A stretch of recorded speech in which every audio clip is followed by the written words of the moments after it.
If someone's listening today, if someone's listening today and wanted to start life visioning, what's one simple practice they could begin with right now? What would you say to that person? Yeah, I recently introduced somebody to this, and I told them just to buy a notebook um, where they can just start to write down 10 things that they want to achieve in the next 3 months. And it doesn't have to be bring world peace. It doesn't have to be find a cure for anything. It can Yeah. be the simplest of things. Mm, One of the things I wanted to do this year, which I'm going to realize after I've had this interview, I've always wanted to go to a really nice hotel, sit in reception, order a cup of tea, and just people watch, seeing mm, people move around the lobby, seeing yeah. people checking in, seeing their excitement about being in London for the Yeah. first time, seeing people checking out because people check out for different reasons, the Yeah. hustle and bustle, how professional everyone are. And I just want to say that you don't have to have a massive vision board and Mm, be cutting out all of these different magazines. Just a simple notebook. yeah. I've got one here. Just a simple notebook with 10 things that you want to achieve Yeah. over the next 3 months. And Yeah. and just tick off those. Go on a solo date. Yeah. I want to go to Harrods. I want to pick up everything from the food aisle, just sit in the park and just enjoy a posh picnic by myself.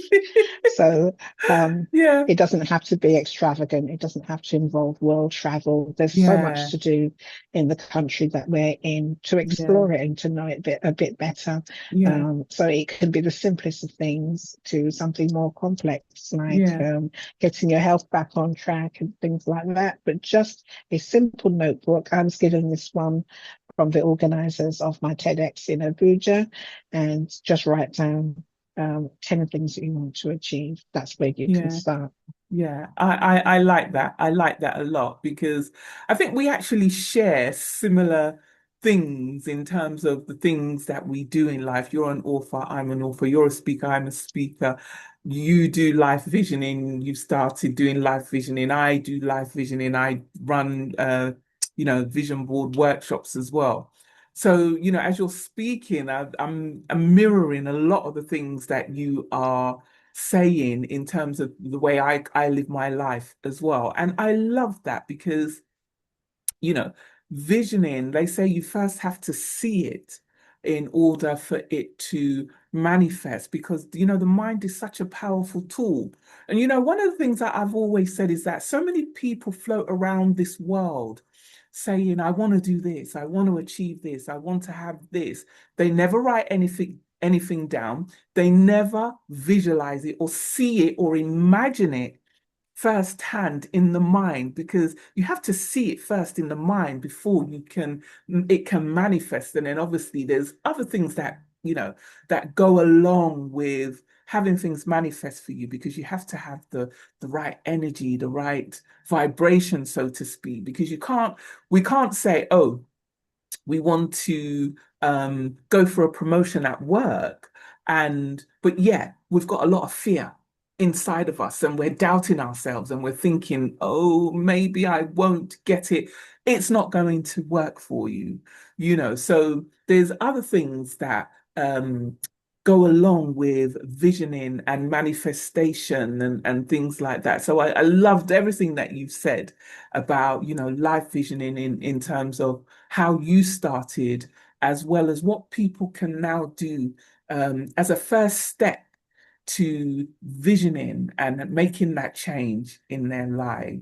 So, Yeah, I mean, I do Pam, want to pick up on the fearful bit if I can, mm, because even though I put these great things down, for example, I manifested being on the TEDx stage with a friend. I said, I mm, don't want to apply. I don't want to fill an application form. I want to be invited. That was on yes, the Friday. By the yes, Monday, I was invited to there come you and go. invited to go into Nigeria. But the Yeah, fears don't go away. You know, imposter syndrome is straight behind that. Who do you think you are? And all those negative self-talks that we have, but do it Mm, anyway. And I'm glad mm. that I was able to control the fears, I like control that. what could go wrong, control and do it anyway. So whilst it Yeah, was something that I wanted to do and I dreamt of doing while yeah, it was happening, there were so many hurdles in the way to get me on that stage, on that TEDx yeah. stage. Oh, bless. But you know, I was able to jump them and to get Yeah. on to and, you know, and to get on that stage. And there was a point when I was delivering where I just exhaled and just enjoyed speaking and Mm, just enjoyed the experience. And to have yes. that in Abuja, Nigeria was just Yeah. fantastic. So I'm also a believer of feel the fear and do And it do it anyway. anyway. Yeah. Do it afraid, do it Yes, scared, but do it. And that's the exactly. main thing. I like that. I like that. And I think, that we shouldn't get, because from what you're saying, I'm sensing it was nervousness, not necessarily fear, because fear can be paralyzing, right? And fear can stop people from doing the things that they want to do. Yes. And I think what I liked about what you were saying was that you were able to control the narrative in your mind, right?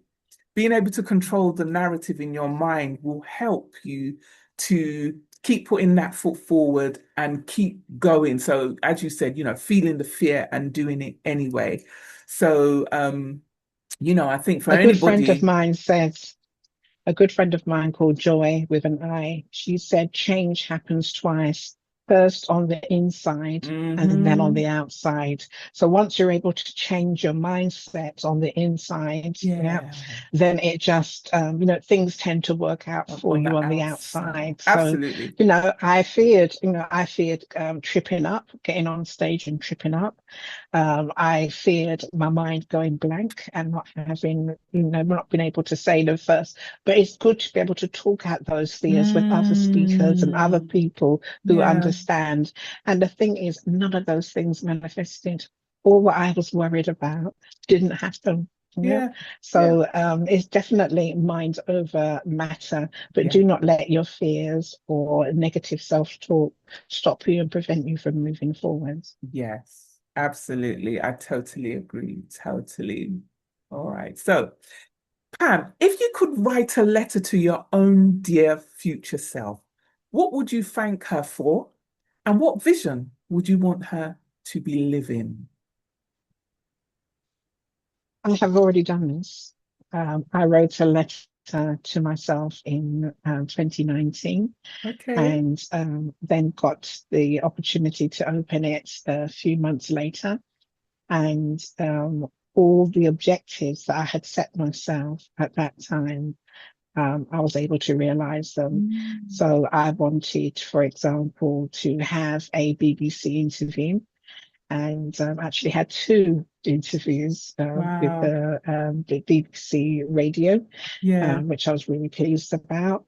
I wanted to finish my manuscripts for Love and the Sisters, and Mm. obviously I did that. Love and the Sisters was published in 2022, and I wanted to be able to travel with my books. I wanted the book to open doors for me to travel to other countries. And that year, I went to Dublin and had a book launch in Dublin and spoke to an African migrant group in Ireland. I also had a book launch in Barbados, which was absolutely fantastic because my parents got to attend. And obviously, the book has carried me into virtual countries around the world. And then finally, obviously, going to Nigeria in June this year. So I'm very much a believer in writing letters to myself. Yeah. And I think I would like my future self to be able to thank me for doing the hard work now that I'm doing. So I'm not ashamed to say that I'm in a therapy. And it's been the best gift to myself by putting myself in the therapy for sure. Um, And it's not easy, it's hard Yeah. work. I used to get really anxious about Yeah. even meeting with my therapist before that. But I've been able to work through a lot of things, which Mm. means that my future self will get a better version of me. I'm Absolutely. already reaping Absolutely. the rewards of being in therapy for 10 months Yeah. and unlearning a lot of things, about myself and having a greater insight into myself. So I hope my future self is thankful that I'm doing the work now. Yeah. I'm also hoping that she recognizes how much rest is important to, recover Yes. and be in recovery and not being ashamed to sleep, Mm. to, natural, normal things, but your mind could be going at such a pace that you forget that you need to pause Yeah. and take inventory and relax. And it's Yeah. interesting, when I was working 3 and 4 jobs, nobody told me to stop. So now in 2025, I have chosen to stop and to take stock and to look after myself. Yeah. Don't tell me anything. I don't Yeah. have to be doing this something all the time. Yeah. I can take pauses. Yeah. I think it was Michelle Obama who said that we plan our work, but we don't plan our joy and we don't Mm. plan our rest. So this year, Interesting. 2025, has been about postponing lots of work, postponing the podcast and other Yeah. bits and pieces that I was doing, and actually standing Taking where time. I am and taking stock of things and relax. I think if sleeping was an Olympic sport, I would get that. I would win gold because I really have taken time just to Oh, rest, wow. just to rest my body and Yeah. just to restore all the hours that you can think of, Yeah. reflect and so Yeah. on. And that's what I've been taking time to do. It's so important. It really is important, Pamela. And you look amazing for it. You really do. Thank you very You look much. you look Thank you. amazing for it. I think people can get so much value, or the listeners can get so much value from what you've said today.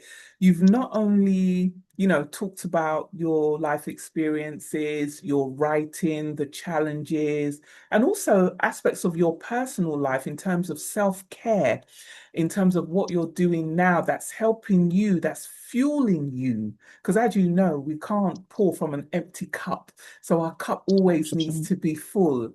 So, I'm so happy that I've had you on today because I'm sure for all the listeners, they're definitely going to go away with some amazing nuggets from today's session. And so thank you so much. Thank you so much. Thank you to all of the listeners out there for joining us today for another episode of Unwritten. I hope that as you listen today, you go away, taking some valuable nuggets that has been shared by our amazing guest, Pamela. And look, don't forget to like, subscribe, and to hit that notification button. So as I am posting, you'll be the first to get notified about our next episode. Thank you and bye-bye.